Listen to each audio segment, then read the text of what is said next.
ఇంతవరకు చాలా విషయాలు మొదటి భాగంలో వాక్యం వచ్చాము, దేవుని స్తుతించాం, పాట ద్వారా దేవుని మహిమపరిచాం. సహోదరి వారి కుటుంబంలో చేసిన మేలును బట్టి మరి సంతోషంతో ముందుకు వెళ్తున్నాం.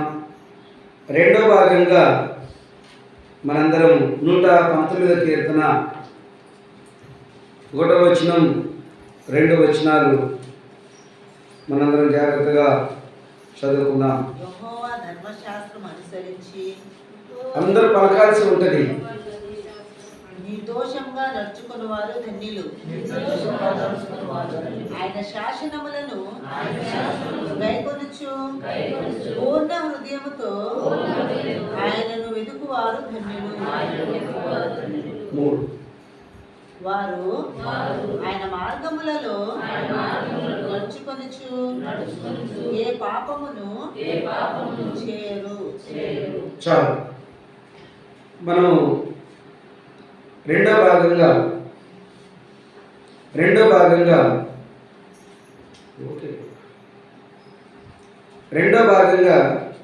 119వ కీర్తన చదువుకుంటూ వచ్చాం. ఒకరు చదివారు, అందరూ పలికారు. అందులో ఉన్న విషయాలు జాగ్రత్తగా ధ్యానం చేయాల్సి ఉంది. దేవుడింటికి పోయినాం, కొంతసేపు గడిపాం, తిరిగి వచ్చాడు కాదు. ఈ ప్రయాసానికి ఫలితం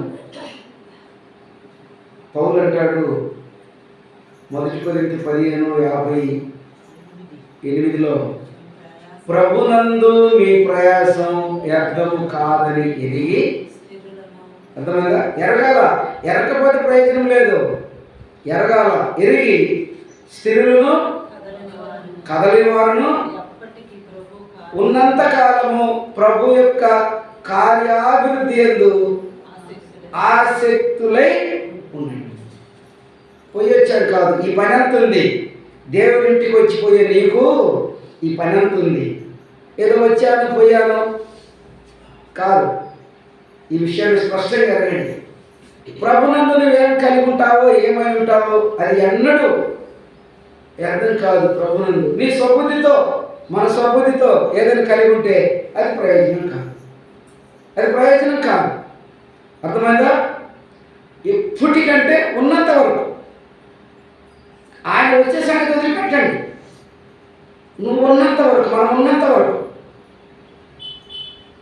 ఆసక్తులై ఉండాలంట, స్థిరులు ఉండాలంట, కథలు వారుగా ఉండాలంట, ఆసక్తులై ఉండాలని వాక్యం తెలియపరుస్తూ ఉంది.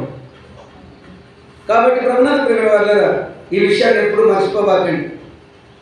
ఇప్పుడు మనము చదువుకున్న భాగం మీ అందరికీ అర్థమైంది. 1వ వచనంలో ఏమనంటే, యెహోవా ధర్మశాస్త్రమును అనుసరించి నిర్దోషులుగా నడుచువారు ధన్యులు. అర్థమైందా? చాలామంది గృహాల్లో బైబిల్ ఉంటారు. మీ అందరికీ తెలుసు, తిరుపుతున్నా బైబిల్ తెప్పించుకున్నాడు. నాకు తిరుపతి ఇంట్లో బైబిల్ దాన్ని చనిపోయే లోపల, కానీ బైబిల్ చదివేలేవు. ఎవరు చదువుతారు? సరిగా లేదు, ఆయన ఇంట్లో బైబిల్ ఉంది. చాలామంది బైబిల్ కలిగి ఉన్నారు. బాగులేక కొంతమంది మంచాల మీద తలగాడి కాడ పెట్టుకుంటారు. చాలా తప్పు. తలగాడి కాడనో గూట్లోనో అట్టో మీద పెట్టాలి కాదు బైబిల్. చూడండి 11 వచనం. నీ ఎదుట నేను పాపము చేయకుండానట్లు నా హృదయంలో నీ వాక్యము ఉంచుకొని ఉన్నాను. సూరులో అటో వేళ బీరువాలో ఒకసారి కానీ ప్రాంతంలో మనకు కానీ ఉన్నాడు, బైబిల్ తెచ్చి ఇచ్చారు. చదివిన అంటే ఎప్పుడు అడిగినా బ్యాగ్లో ఉంది అని అంటాడు. బ్యాగ్లో బైబిల్ ఎక్కడ ఉండాలా? వాక్యం ఎక్కడ ఉండాలి? ఉదయం ఉండాలి. బైబిల్ వాక్యం బ్యాగ్లో కాదు ఉండాల్సింది. నేను అడిగాను, ఇయ్యా చదువుకునే పిల్లలకు ఇస్తాను. అర్థమైందా? ఇంతకుముందు మాకు ఒక ఆయన ఉన్నాడు, పెద్దపల్లి గురయ్య టీచర్, వీడికి వచ్చాడు, రేపు చెట్టు ఉన్నప్పుడు వచ్చాడు. ఆయనకి మంచి సేవకుడు, చాలా గొప్ప ఆత్మీయుడు జర్మీ అని ఆయన బైబిల్ తెచ్చి ఇచ్చాడంట. ఈయన టీచరే, మేము కూడా అనే సంఖ్యలో ఉన్నోడే, కానీ బైబిల్ ఎప్పుడు చదవలేదు. టీచర్ కూడా 3 భాగాలు అయిపోయిన పరిస్థితులు. బైబిల్ తెచ్చిస్తే ఆయన ఇంట్లో పెట్టి ఉన్నాడు అలాగనే. ఆయన 3 నెలల తర్వాత వచ్చిండంట మళ్ళా. ఎందుకు ఎంతవరకు ఎంత చదివినావు బైబిల్, ఏం తెలుసుకున్నావు అంటే, ఏడన్నా ఏడ పాస్టర్ గారు, ఏడ బ్రదర్ నేను చదవడానికి వీలుకోలేదంటే, ఇంకటైతే ఇయ్యి బైబిల్ ఇయ్యి, ఎవరైనా చదువుకునే వాళ్ళకి ఇస్తానన్నమాట. బీరోలు పెట్టేదానికి ఎందుకు? ఒకవేళ మీరు ఇళ్ళైనా ఎవరైనా చదవకుండా బైబిల్ అట్టుకైనా సంచులలో బీరోలు పెట్టుంటే నాకు తెచ్చియండి, బైబిల్ అడిగేది నాకు వాళ్ళకి ఇస్తా, చదువుకుంటాను. అర్థమైందా? బైబిల్ ఖాళీగా మీ ఇళ్ళలో ఉంటే నాకు తెచ్చియండి అందరూ. కొంతమంది బైబిల్ అడుగుతున్నారు, నాకు ఈ మధ్య ఫోన్ కుదరలేదు, తమ్ముడు పంపిస్తాను అన్నాడు, తొందరగా ఇస్తే చదువుకుంటానికి ఇస్తా. మీ దగ్గర ఖాళీగా ఉన్నాయి కూడా నాకు ఇవ్వండి, ఏం ఇబ్బంది ఏం లేదు. బైబిల్ ఎక్కడ ఉండాలంటే ఖాళీగా పెట్టెలు ఉండకూడదు, నీ హృదయంలో ఉండాలి. నీ హృదయంలో ఉండాలి బైబిల్. ఇక్కడ ఏమన్నాడు? నేను నీ ఎదుట పాపము చేయకుండానట్లు నీ వాక్యము ఎక్కడుందట? నా హృదయంలో ఉంది. ఎట్లుంటుంది నీ హృదయంలో? చదవాలా, వినాలా. ఎప్పుడు చదివేది? దానికి టైం చెప్తాను. చదివేది ఎప్పుడు? ఏదన్నా ఆదివారం అట్ట పట్టుకుందామా బైబిల్, అట్నా? లేదు పండగ రోజు పట్టుకుందామా, అట్నేనా? పెళ్ళిళ్ళప్పుడు పట్టుకుందామా, అదే? ఇదే 119కి 147 చదవండి. ఎప్పుడు పట్టుకోవాలి?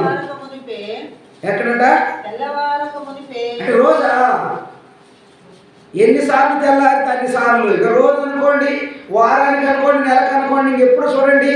తెల్లవారక మునిపే మొరపెట్టి తిని నీ మాట మీద నేను ఆశ పెట్టుకొని ఉన్నాను. నీవిచ్చిన వాక్యము నేను ధ్యానించుటకై నా కన్నులు ఎప్పుడంట? తెల్లవారక ముందే ప్రార్థన వాక్యం 2 అయిపోవాలి. నువ్వు బాగుండాలంటే, నువ్వు పరలోకానికి వెళ్ళాలంటే, నువ్వు మోక్షంలో ప్రవేశించాలంటే, నువ్వు నిత్యరాజ్యంలో దేవునితో యుగములు సర్వయుగములు జీవించాలంటే, తెల్లవారక మునిపే, రాత్రి జాములు కాక మునిపే ప్రార్థన వాక్యము 2 పూర్తవ్వాలి. ఒకవేళ చదవటానికి లేదనుకోండి, మన పెద్దలు గత కాలంలో ఎవరు చదువుకున్న వాళ్ళు లేదనుకుంటే ఉన్నారు, కొంతమంది బైబిల్ చదవలేదు, వాళ్ళకి కేవలం ప్రార్థనే. అక్కడ అన్నాడు కదా, తెల్లవారక మునిపే నా కళ్ళు తెరుచుకుందును బైబిల్ చదవడానికి, తెల్లవారక ముందే ధ్యానిస్తాను ప్రార్థన. 63 అంటాడు, 63లో 2-3 వచనాల్లో, రాత్రి జాముల యందు నేను ధ్యానిస్తుంటుండగా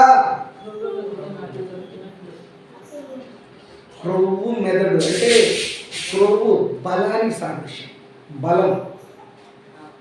అర్థమైందా? మంచి జ్ఞానం. ఈరోజు జ్ఞానం లేదు, ఎట్టొస్తుంది? ఆలోచన లేదు. తలకాయలు ఇట్ట కిందకి కాదు తలకాయలు ఇటు, తలకాయలు ఇటు. ఏ ఒక్క తలకాయ కిందికి పోనివ్వకండి, ఇట్లానే బల్ల వైపు రానివ్వండి. ఎట్టవుతుంది జ్ఞానం? రాత్రి జాములు మొరపెడతా ఉంటే క్రొవ్వు మెదడు దొరికినట్లుగా నా ప్రాణము తృప్తి పొందుతున్నది అన్నాడు. క్రొవ్వు గొప్ప బలానికి సాదృశ్యం, బలం. అర్థమైందా? కాబట్టి ప్రభునందు ప్రియమైన వారులారా, అర్థమైంది కదా? ఇప్పుడు మనం చూసాము, యెహోవా ధర్మశాస్త్రం అనుసరించి ఎప్పుడు అనుసరిస్తామంటే ఈ పనులను చేయాలి. ఈ బైబిల్ పోయి ఆ పెట్టె మీదలో ఆ అట్టో మీద ఉంటే మనము చేయలేము, అనుసరించలేము. ఈ బైబిల్ ఎక్కడ ఉండాలి, ఎలా ఉండాలంటే ప్రతి తెల్లవారక మునుపు, జాములు కాక మునుపు ఏం చేయాలంట? చదివే వాళ్ళు చదవాలా, ప్రార్థించే వాళ్ళు ప్రార్థించాలా. చదివే వాళ్ళకు 2 పనులు ఏంటి? ప్రార్థన, ఏంటి సౌండ్? ప్రార్థన ఉండాలా, తర్వాత వాక్యం చదవాలి. 2 పనులు చదివేవారికి. చదవడానికి ఒక పనే ప్రార్థనే. ఒకవేళ ఏదన్నా విషయాలు కొన్ని అర్థం కావాలంటే ఇప్పుడు అందరి పిల్లల్ని చదివిస్తున్నారు కనుక మన పిల్లలు ఉన్నప్పుడు వాళ్ళ చేతికి కదా ఒక అర్థమవుతుందా, ఒక అధ్యాయం చదువుకోమని, ఏదైనా ఒక మాట నీకు అర్థమైనప్పుడు చదివించుకోవచ్చు. అది గుర్తుపెట్టుకోండి. ఇక్కడ అంటున్నాడు, యెహోవా ధర్మశాస్త్రం అనుసరించి నిర్దోషంగా నడుచువారు ధన్యులు. ఈ బైబిల్ నీకు అర్థమే కాకుండా, నీ లోపల లేకుండా, నీ ఆలోచనలు లేకుండా నువ్వు ఎలా నిర్దోషంగా నడుస్తావు? 11 వచనం ఎల్లప్పుడూ కళ్ళెదురుగా పెట్టుకోండి. నువ్వు నిర్దోషిగా బ్రతకాలంటే ఈ 11 వచనంలో ఉన్న భాగము నీ హృదయంలో ఉండాలా, మన హృదయంలో ఉండాలా. ఎవరి హృదయంలో ఈ 11వ వచనం ప్రకారంగా ఈ వాక్యం ఉంటుందో వారు నిర్దోషంగా నడుస్తారు. మతస్థులు కాదు నిర్దోషంగా నడిచేది, మతం పట్టిన వాళ్ళు కాదు, మతంలో దిగిన వాళ్ళు కాదు. ఎవరైనా నిర్దోషులు అంటే ఇక్కడ రాయబడింది వాక్యము కలిగిన వాడు. ఇంకొక నిర్దోషిని చూస్తాం 32 కీర్తన 2వ వచనం. యెహోవా చేత నిర్దోషి అని ఎంచబడిన వాడు ఆత్మలో కపటం లేనివాడు ధన్యుడు. అర్థమవుతుందా? జాగ్రత్తగా విషయాన్ని గుర్తించండి. యెహోవా చేత నిర్దోషి అని ఎంచబడాలి, ఆత్మలో కపటం లేనివాడు ధన్యుడు. గుర్తుపెట్టుకున్నారా? ఎక్కడ ఉండాలంటే ఈ వాక్యం ఎక్కడ వెళ్ళాలంట? హృదయంలోకి వెళితే అప్పుడు నీవు ఎలా బ్రతుకుతావో తెలిసిన నిర్దోషిగా.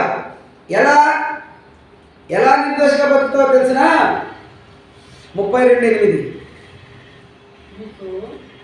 నీకు ఉపదేశం చేసేదను. 32:8 అంటే కొంతమందికి తెలుసు. 32 అధ్యాయాలు చాలా ఉన్నాయి కదా, కొంతమందికి తెలుసు. సరే, కీర్తన 32:8 నీకు ఉపదేశం చేస్తాను, నీవు నడవలసిన మార్గమును నీకు బోధిస్తాను, నీ మీద దృష్టి ఉంచి. ఈ రోజుల్లో చాలా మందికి ఆలోచన లేక ఎలా నడవాలో తెలియదు. అది ఆలోచన లేక ఎలా నడవాలో తెలియదు. వాటి నుంచి అవుతుంది, నీ మీద దృష్టి పెడతాను, నీకు ఆలోచన చెప్తాను, నీవు ఎలా నడవాలను నీకు నేర్పిస్తాను. ఎలా నడవాలా? ఈ ధర్మశాస్త్రం అనుసరించి నిర్దోషంగా నడవాలి, దోషం లేకుండా. ఆయన దృష్టి పెట్టాలంటే ఎవరి మీద పెడతాడు? మతస్థుల మీదనా? మేము మా పితల నుంచి మేము మతస్థులు, మట్టివారి మీద దృష్టి పెడతాడు ఆయన. ఆయన దృష్టించేది ఎవరిని? మతం పెట్టిన వాళ్ళని కాదు. అర్థమైందా? చదవండి. యెషయా 66:2 లైన్.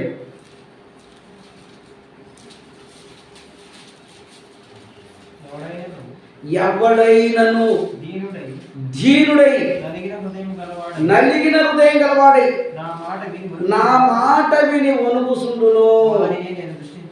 అది దేవుడు ఎవరి మీద దృష్టి పెడతాడంటే గర్విష్ఠుల మీద కాదు,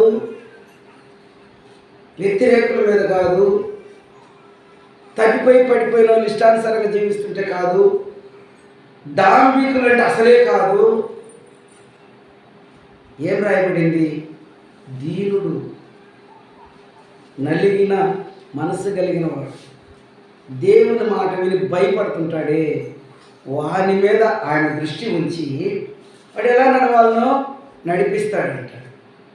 మనకి ఆలోచన చెప్తాడంట. ఆలోచన లేని వారందరూ మార్గాన్ని తప్పిపోతారు. రోమాలో చూస్తాం, వారందరూ ఏకంగా త్రోవ తప్పి తప్పడానికి కారణం ఆలోచన లేక, తప్పిపోవడానికి కారణం తెలియక, తప్పిపోవడానికి కారణం స్వబుద్ధి.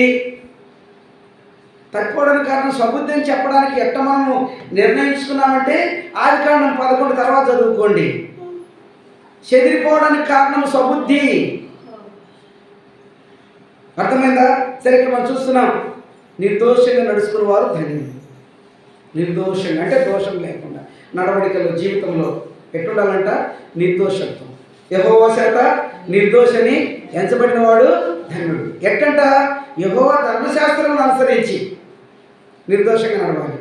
మనం ఇదే మాటను సామెతల గ్రంథం 28:9 చూస్తాము. ఒక మాట ఎట్లుంటుంది చూడండి.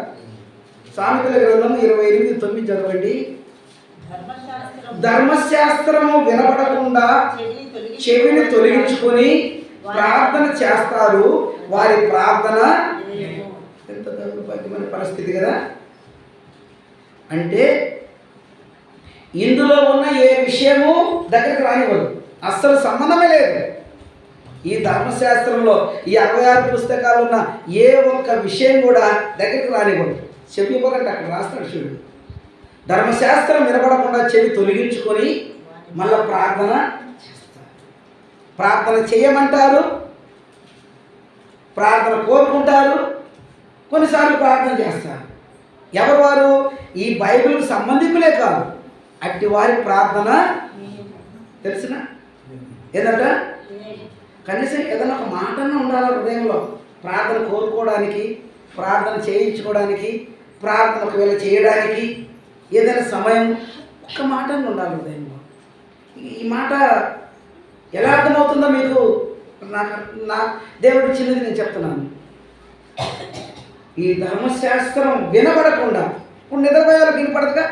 మామూలుగా మందిరంలోకి వచ్చినా కూడా నిద్రపోయేళ్ళకి ఏమంటా వినపడుతుంది.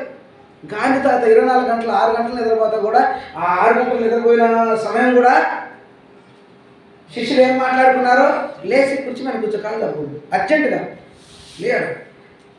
6 గంటలు కూడా 6 గంటలు కూడా వాళ్ళు మాట్లాడుకుంటుంటారు కదా, అది చెప్పేవాడంట. ఇంకా అర్థం చేసుకోండి మరి ఎలాంటి ఆయన 6 గంటలు ఎలా ఉన్నట్టు చూడండి కదా. కాబట్టి జాగ్రత్త విషయాలు. అక్కడ కూర్చుని అక్కడ పోయి కింద కూర్చోకూడదు, కింద కాలు నొప్పినప్పుడు ఇబ్బంది. వింటున్నారా? యెహోవా ధర్మశాస్త్రమును అనుసరించి నేను నమ్ముకున్నానంటే కాదు, నువ్వు నమ్ముకున్న దాంట్లో నమ్మిన దానికి నమ్మకత్వం గురించిన ఫలితము జీవితం ఉండాలా. అనుసరించడం అంటే ఎట్టయినా అనుసరించడం కాదు, ఎట్టయినా అనుసరించడం కాదు. నేను నమ్ముకున్నాను కదండి కాదు. ఇక్కడ అనుసరించి లోబడి వినయ విధేయతతో భయపడి తిరిగి నలిగిన మనసుతో అనుసరించి నడుచుకునేవారు ధన్యులు. మతస్థులు ధన్యులని లేదు, అందుకే బైబిల్లో మతం లేదు. కాబట్టి దేవుని పేరు ఎవరు మతం పట్టలే. మతోన్మాదులు ఉన్నారు భూమి మీద, వాళ్ళు అంటారు ఇది మతము అని. మతం కాదు ప్రభునందు ప్రియమైన వారలారా, ఇది మార్గం. యోహాను సువార్త 14:6 చెప్పాడు, నేనే మార్గమును సత్యమును జీవం అన్నాడు. అది తెలియదు అజ్ఞానులకు. అజ్ఞానంగా మాట్లాడే మాటలు తప్ప జ్ఞానయుక్తమైనటువంటి మాటలు అవి కావు. అలాంటివి ఆధారం చేసుకోకూడదు ఏ మనుషుడు కూడా. అది వారి జీవితానికి హాని, వారి జీవితానికి అది అపకారం, వారి జీవితానికి అది నష్టమే కానీ మేలు కాదు. అంటే అజ్ఞానంగా మాట్లాడటం సరికాదు. ఇది ఇక్కడ ఏమంటున్నాడు? నిర్దోషంగా నడుచుకున్న వారు ధన్యులు. ధన్యులని మనం ఎవరిని గురించి మాట్లాడుకుంటాం? 4 బిల్డింగులు, 4 ప్లాట్లు, లేదా 2 తోటలు, లేదా 2 కారు, మరి లేదా 10 మందిలో మనిషి మాట నడవగలిగే విధి, అలాంటి వాళ్ళు అనుకుంటాం కదా ధన్యులని. మామూలు లోకంలో అదే కదా, అదే కదా. కాస్త వైట్ బట్టలు మంచి ఎవరో కొద్దిగా 10 మందితో పలుకుబడి వాళ్ళకేములయ్యా ధన్యులు అంటాం. బైబిల్ ఏం చెబుతుంది? తీయండి 32:1, 32 కీర్తన 1. తన అతిక్రమానికి పరిహారం నొందినవాడు, తన పాపమునకు ఎవరు ధన్యులు? పాపానికి పరిహారము, అతిక్రమానికి ప్రాయశ్చిత్తము నొందిన వారు ధన్యులు. మరి ఇక్కడ చేరిన వాళ్ళందరూ కూడా ఇంకా పాపంలో ఉన్నారనుకోండి, పాపం ఉన్నారనుకోనండి, చెప్పాడు ప్రకటన 3లో, నువ్వు దౌర్భాగ్యుడు ధనుడు కాదు. చదువుకుంటారా? చదవండి 3:17. నువ్వు దౌర్భాగ్యుడవు, ధనుడు ఎక్కడయ్యావు? నువ్వు దిక్కుమాలినవాడు, నీకు దిక్కెవరు? దరిద్రుడు, గుడివాడు దిగంబరునివై ఉన్నవని ఎరుగక. దిక్కుమాలవాడు, దరిద్రుడవు, దిగంబరువై గుడివాడవై ఉన్నవని ఎరుగక. అయితే ఈ గుడ్డితనం గురించి ఏం చేయాలా? మనం ఇప్పుడు ప్రభువులోకి వచ్చాము. గుడ్డితనం, ఈ గుడ్డితనం పోవాలంటే ఇప్పుడు చదవండి కొరింథీయులకు రాసిన పత్రిక 2 కొరింథీ 3:16.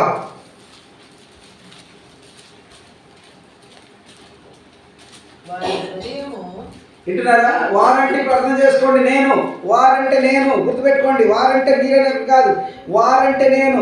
వారి హృదయము ప్రభు వైపునప్పుడు ఎప్పుడు తిరుగును, అప్పుడు ఆ పాపపు ముసుగు, ఆ గుడ్డితనము తీసివేయబడును.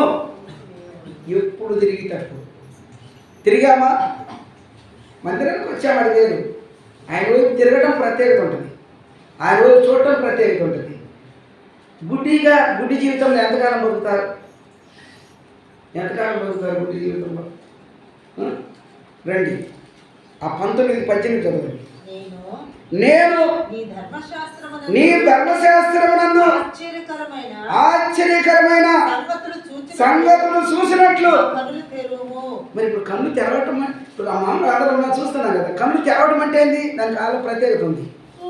నేను గుడ్డోని అయ్యాలా, నా గుడ్డితనాన్ని తీసి అప్పుడు నేను నీ ధర్మశాస్త్రంలో ఆశ్చర్యమైన సంగతులు ఉన్నాయి చూడండి, అవి నేను చూడగలుగుతాను.